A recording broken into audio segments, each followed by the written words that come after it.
Have you ever wondered how to grow squash from store-bought seeds? Well, it's an opportunity to embrace cost-effectiveness, sustainability, and the pure delight of nurturing life from a tiny seed.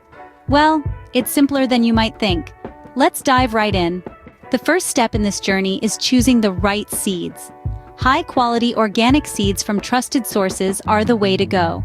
They should be dry, clean, and free from visible damage or disease.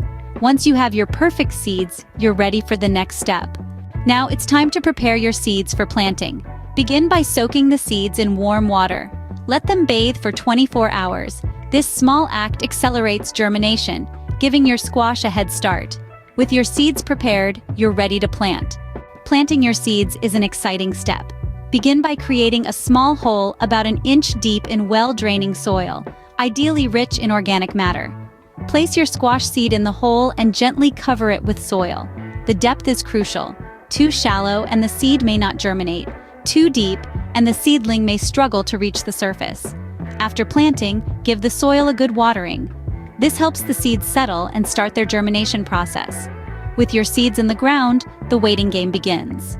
As your seeds start to sprout, they'll need some care and attention. Regular watering is key, ensuring the soil stays moist but not waterlogged. Sunlight is crucial too, ideally 6 to 8 hours a day, and keep an eye out for pests.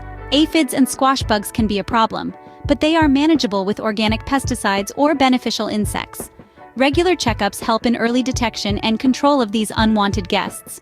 With proper care, your squash should be ready to harvest in a few months. Growing squash from store-bought seeds is a rewarding and eco-friendly hobby. We've covered choosing seeds, preparation, planting, and care. Remember, homegrown squash isn't just delectable, it's also healthier and more sustainable. If you found this video helpful, don't forget to hit that like button and subscribe to our channel for more gardening tips and tricks.